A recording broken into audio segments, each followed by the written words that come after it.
Like many of you, I'm part of many different groups and teams, and this work is really the product of all of those collaborations. So I'm fortunate to be part of the Upstream Lab team.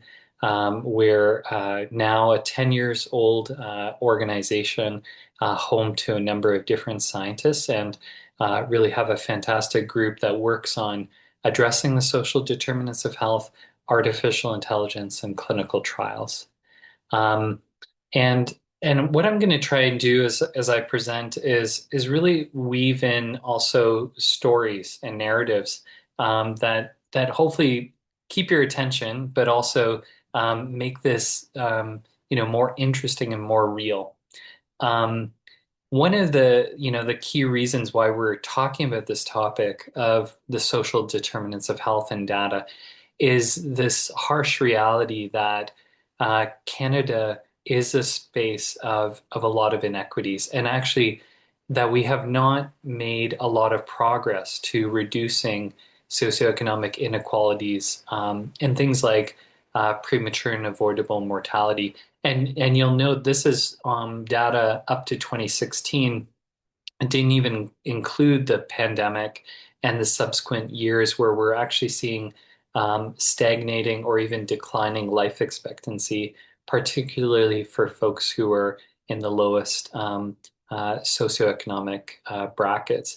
And so it really says that despite vast investments in healthcare services, um, and an imperfect but near universal coverage for health insurance, we are a country where we have really deep inequalities, and these are really tied to the social determinants of health. So the social determinants, all of you will know, I'm sure, coming to this, are the conditions in which people are born, grow, live, work, and age.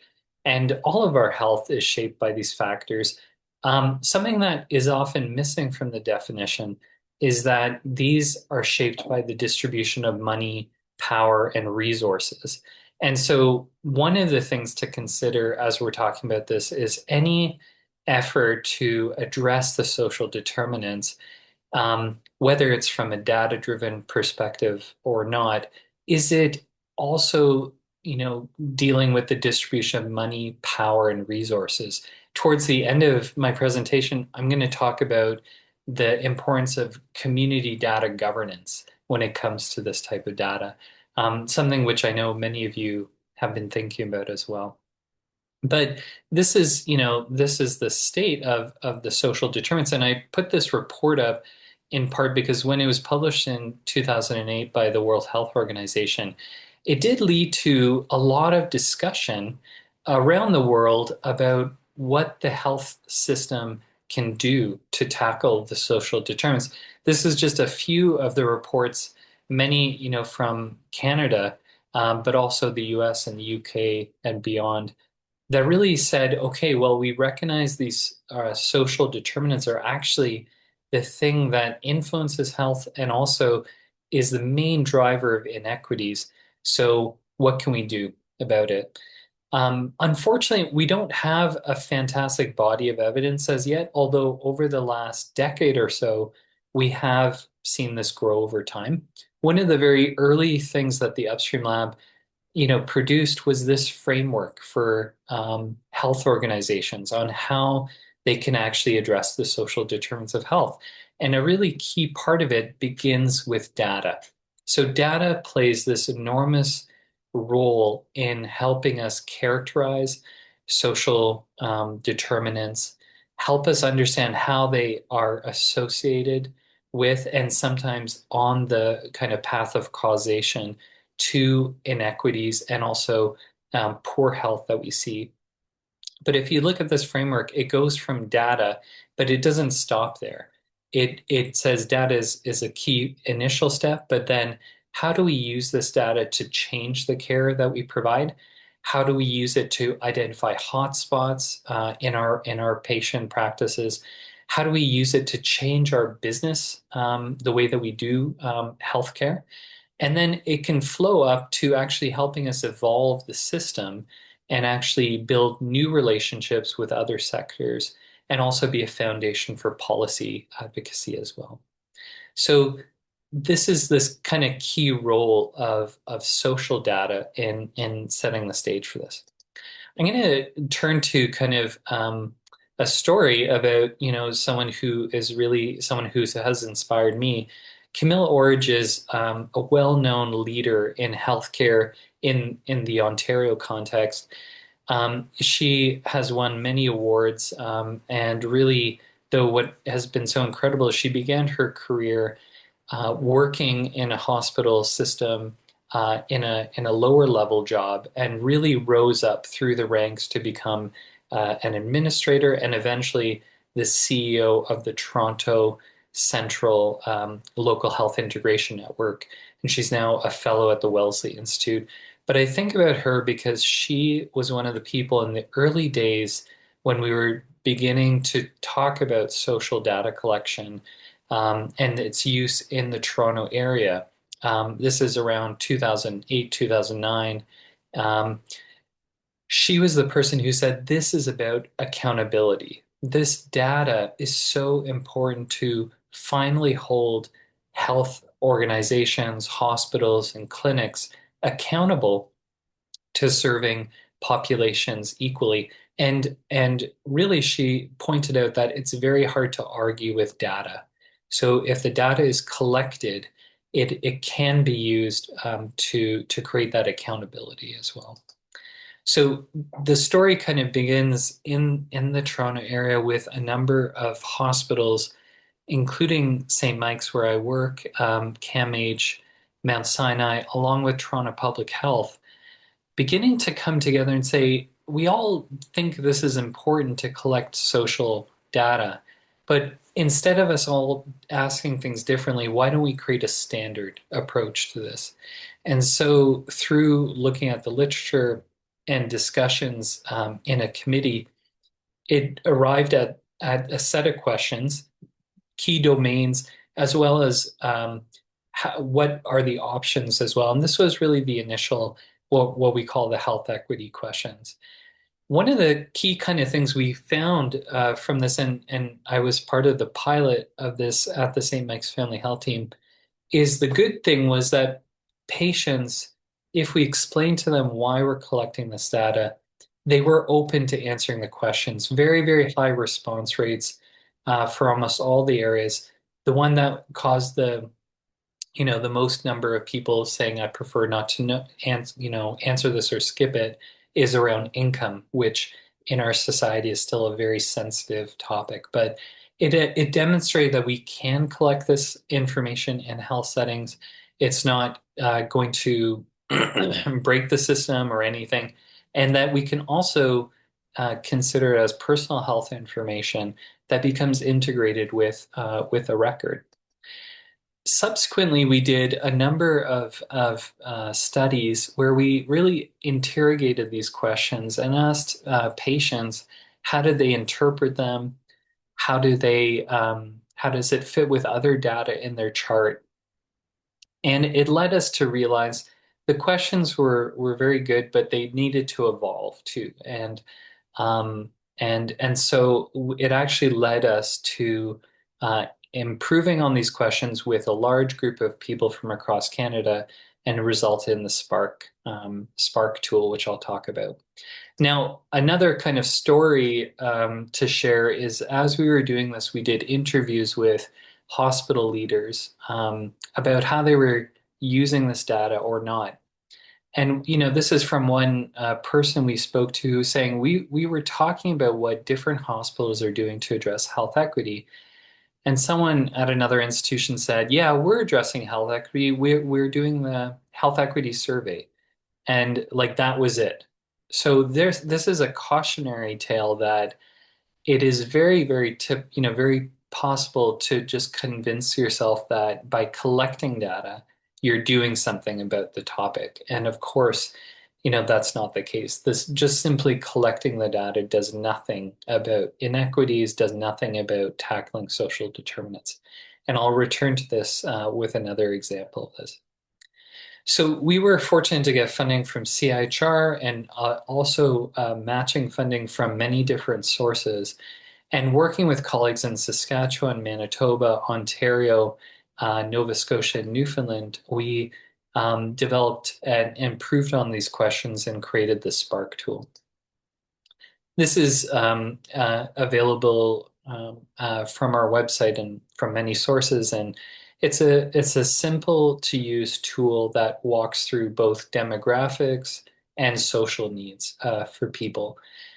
We've done a lot of research on how this is acceptable and validated, and working with and supported by CIHR have just finished a validation of this tool, but it seems to work well. I think one of the key kind of take homes is we had to find questions that were understandable, and we're going to be achieving a number of things. So that's what's different about these questions than, say, the census or other types of questions. These have to, very first of all, be useful for patients and the care they receive. So you'll see these questions, the way that they're worded, often are very focused on actually, will this impact care for people? Um, that's at the center. The second is it has to help providers who are working with patients to actually maybe change care or things for them to consider, and also connect them to resources if they need them. The third is that if these are asked of a large group of people, can it be aggregated to look at patterns and inequities? And then really at the end is it could be used for research that better helps us understand and interrogates the social determinants of health. But it's really starting with patients and their needs. And that was something that our patient partners in this work and many people we spoke to, we conducted a qualitative study of almost 200 Canadians and really talked through this, and that was a very important part of it. I'll give you another kind of story just to feature a colleague, Dr. Archana Gupta, who is also a scientist at the Upstream Lab. She's been really a leader in our Toronto area of actually the collection and use of this data. And what she recognized is that when we pose these questions to people, one is that not everybody is actually reached. So we may be using tablets when people come into clinics. We may be using email to send it to people. But there are people for whom that is not going to reach them.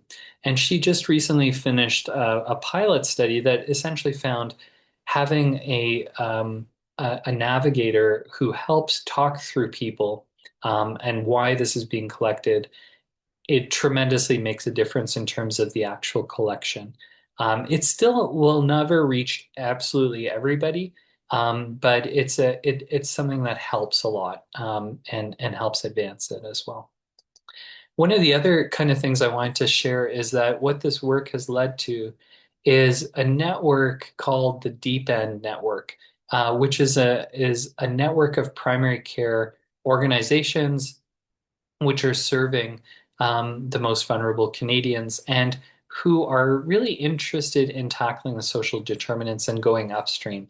And this network, which just launched recently, is open to everyone and is a way, it's really a community of practice to support people around how they can collect this data and how they can use it as well. So a big question is, how can we use this? I mentioned, at the center is the patient and the provider intervening at the point of care. Then next is really the organization, and you looking at across an organization how this data identifies patterns in who is getting care or who is getting poor care. And then finally, at the highest level, it can be used for research and also regional planning. As an example of that higher level work, we're beginning to see how can this be integrated into, for example, primary care access across Ontario, where there's been very, very deep investments in new primary care teams and models, but there's a really important question of who is getting access. We know that there are about 2 million Ontarians who don't have regular access to primary care, and are these investments of over $2 billion actually going to connect the people who need primary care the most? And how do we measure that? I'll give you an example of an organization, again, just to kind of share a story. The Center for Addiction and Mental Health has been really interested in collecting social data and using it for a very long time. And I really want to acknowledge their, bravery as an organization to be very transparent with what they found.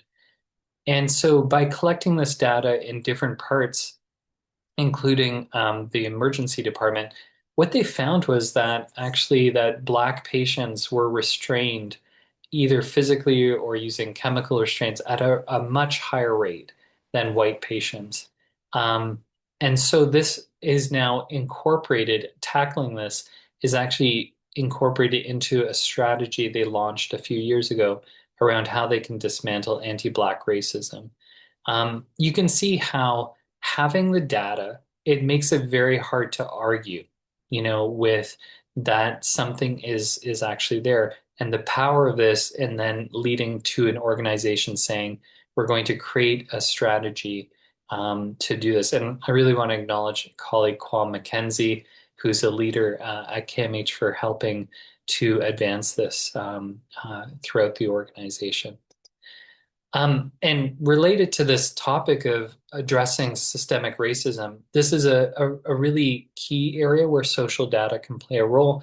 And working with colleagues, we actually synthesized what was in the literature around how healthcare organizations can implement anti-racism interventions. So that may be of help for organizations who are saying, okay, we're embarking on collecting this data, but then what do we do when you identify systemic racism? I'm going to move to another example, which is from COVID. And it's a really key story of the role of social data and also some pitfalls too that can happen. We knew very early in the pandemic that certain groups were going to be impacted at a much higher rate. We conducted this rapid review where we looked at the literature published in the very first 3 to 6 months of the pandemic. And we found many, many studies that were published and early on that identified that lower income individuals, racialized individuals, workers in occupations that could not shelter at home, which were often more blue collar jobs, were getting sick and dying from COVID at much higher rates. So we had that knowledge, and I'll say that communities had this knowledge far faster than the research evidence could be produced. Communities were really the loudest voices saying, we know this is going to impact our community at a higher rate based on past experience, and we need to have data that helps capture that. Now, unfortunately, not everybody, kind of could grasp that importance very quickly. And sometimes we had public health leaders who were echoing this kind of idea that, well, we're all in the same boat, and a virus doesn't choose people based on their race or whatever. But actually, communities knew that they would be impacted at a higher rate and that they needed supports and that they needed help really during this time. So because the Upstream Lab had been doing work on collecting data on race and other social determinants, very quickly we were able to assemble what we knew from the research we had done and that others had done. And we circulated this infographic, which said that, we should be collecting data on race and other social factors. A really important thing is we should use the same question. We should be standardizing this. We shouldn't all be creating, our own thing. It's also really important that there would be a preface that explained to people this has nothing to do with biological, susceptibility. That race is a social construct, but we know it influences care and people's risk. And we also have to be transparent and actually share the data with communities so that there could be community-based interventions. CIHR also very quickly issued a summary and suggestions as well. And what happened was some public health units in Ontario moved ahead quickly, said we are going to start collecting this. And then really the provincial public health um, reversed their stance and said, yes, we are going to mandate this collection and support all units in collecting it. And what we found is this is in the very first summer of COVID is not surprisingly, there were very, very deep disparities. So clearly, certain groups were at much higher risk of getting COVID and dying from COVID. And this fit with what communities had expected. So, so this was a success to get the data collected, but of course that can't be the end of it. Now, it's not without its pitfalls because unfortunately, there can be stigma and misinterpretation as well. And unfortunately, you had some folks like pointing the finger at different communities. This happened in Ontario. It also happened in Nova Scotia, and where again, this is a colleague, Dr. Amisor Dryden, pointing out that that outbreaks can perpetuate racist stereotypes, and that this happened as well in there. And I want to point out a quote from colleague Professor Ronaldo Walcott, who's at the University of Toronto, also, saying that collecting race-based data, it's a policy decision, but it doesn't guarantee that any good policy decisions are going to follow. So we have to be clear that collecting data is not an end to itself, and what needs to happen is political work. And that's such an important thing when it comes to the social data more broadly, is it always requires political engagement, meaning shaping who the distribution of resources and power to actually create a difference.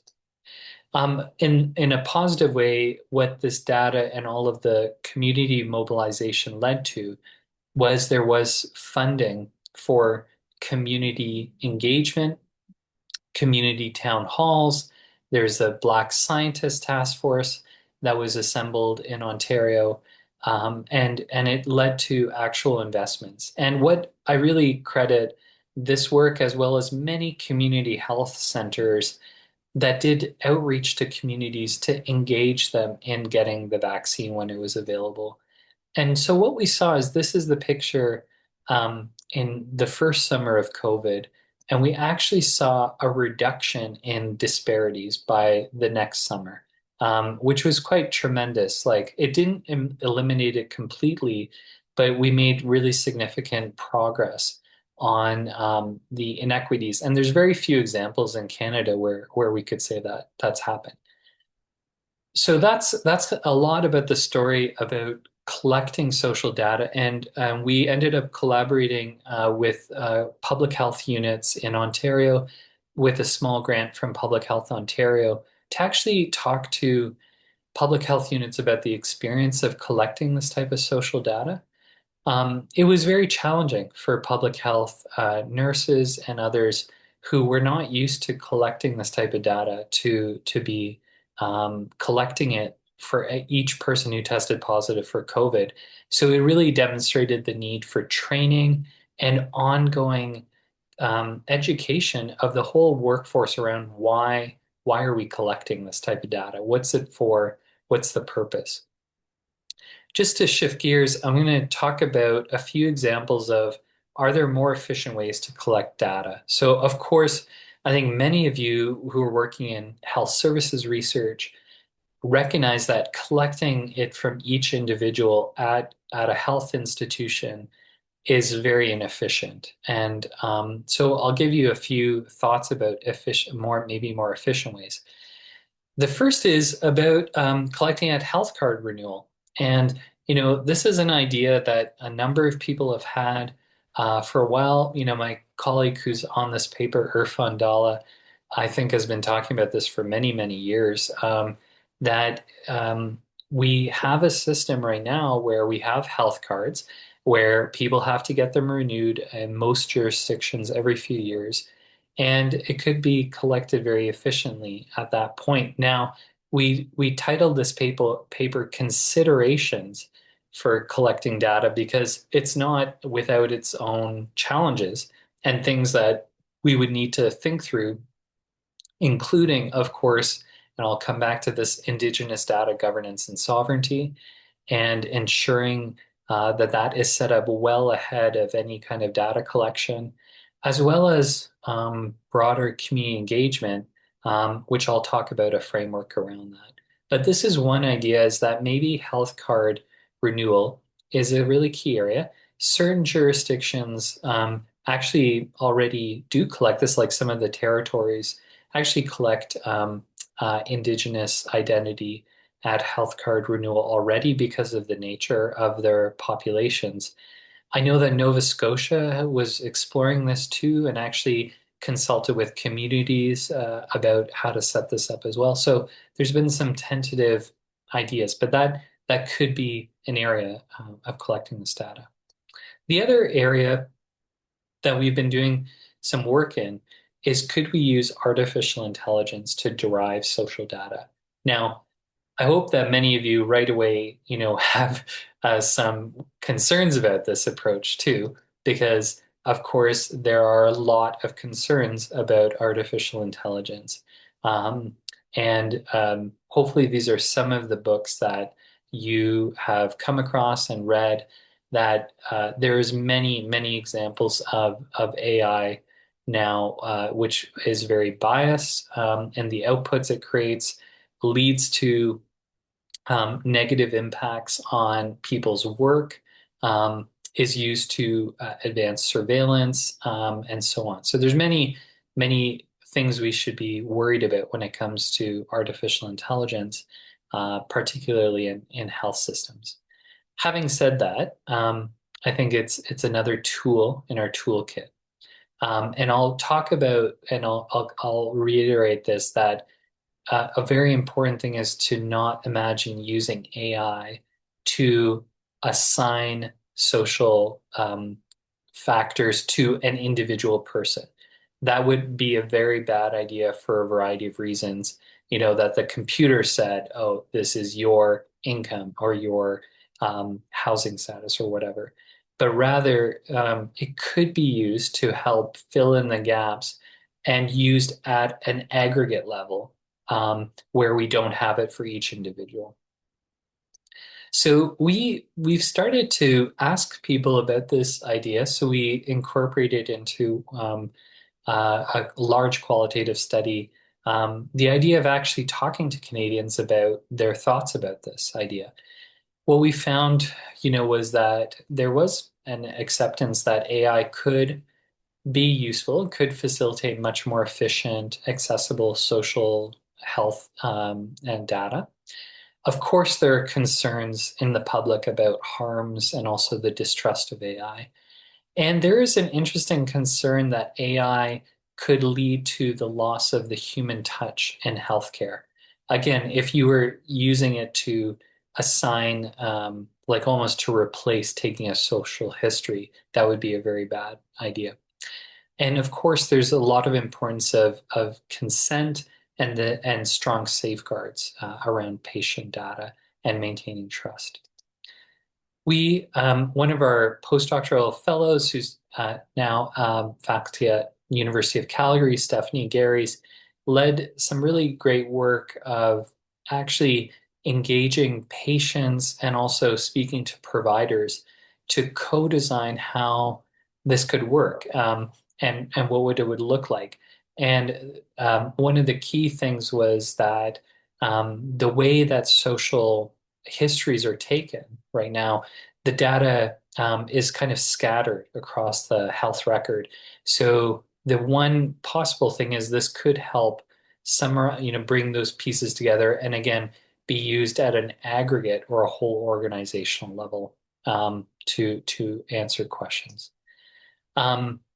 Another former graduate student, Victoria Davies, who's now doing her PhD in the US, did this nice scoping review, which up until this was just published earlier this year. So up until recently, there's been not a lot of research yet on this area. Only 8 studies, were found.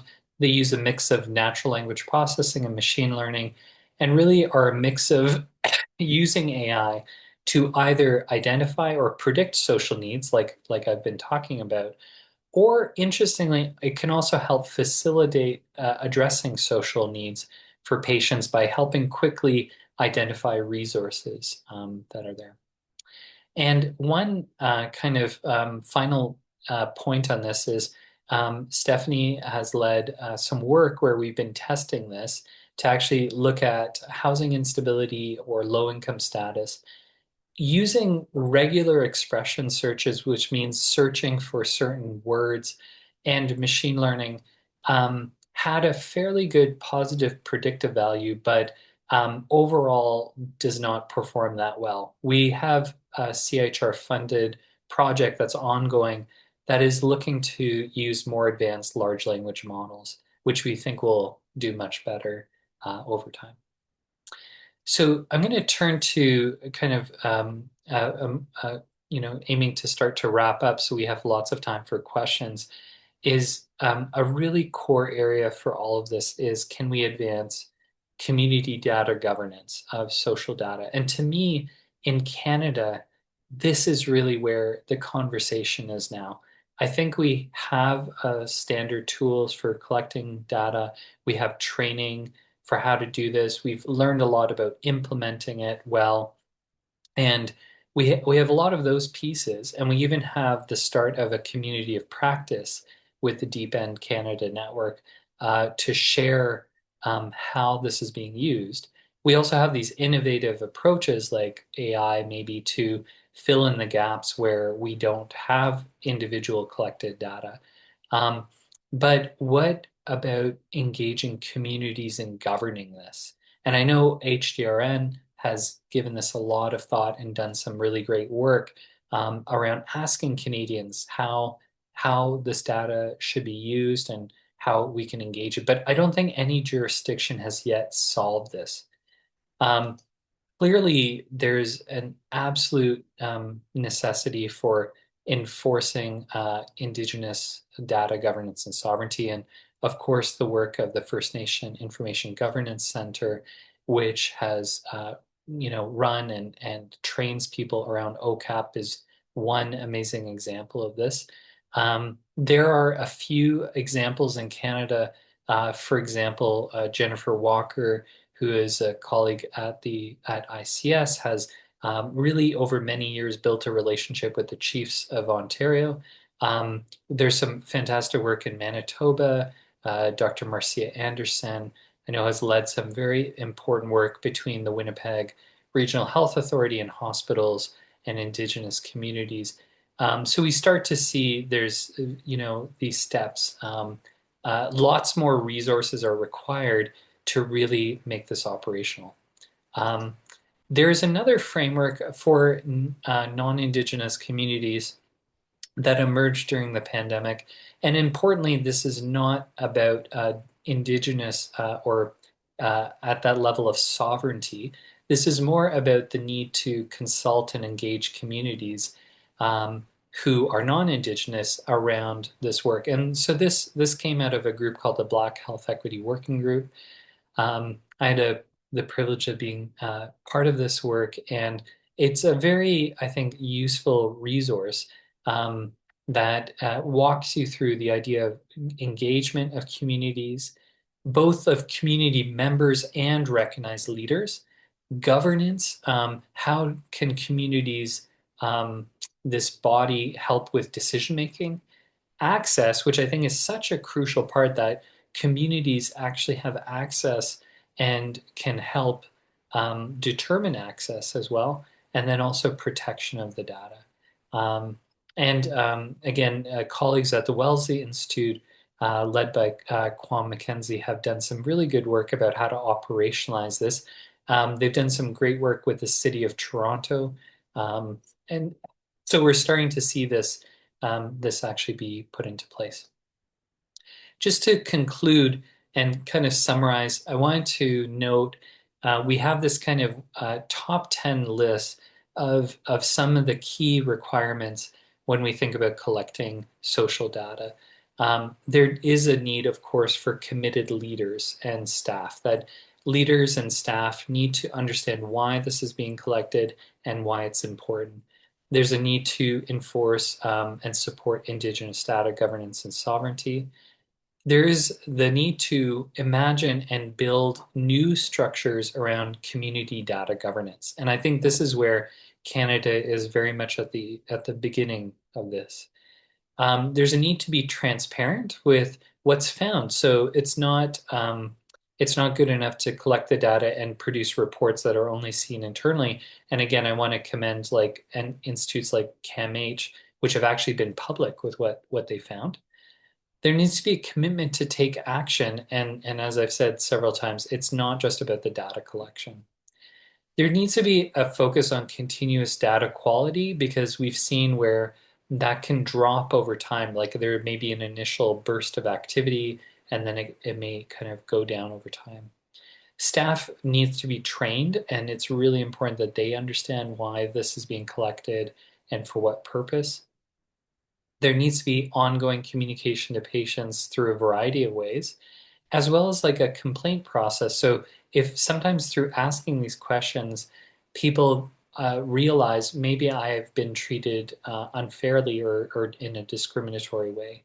And then, of course, because this is health information, it needs to be kept secure and private. And I want to note this is, of course, is things that many people have noted, and I'm certainly not the first. So just where do we go into the future? Um, the Spark tool is now being used in many different settings, which is great. It's meant to be used broadly. It's been funded by CIHR and other public funding. And so, hopefully we see it used in many different areas. We hope to support the growth of the Deep End Canada network as a network of institutions that are interested in addressing inequities and using data to propel that forward. I think a really key area is advancing community data governance, likely at the provincial level. Like that seems to be the right level to coordinate this and to engage communities. We hope to continue to advance the science of using AI to derive social data, but a reminder that it's meant to be more at an organization or large area, not for individuals, and also supporting the appropriate collection of this at things like health card renewal.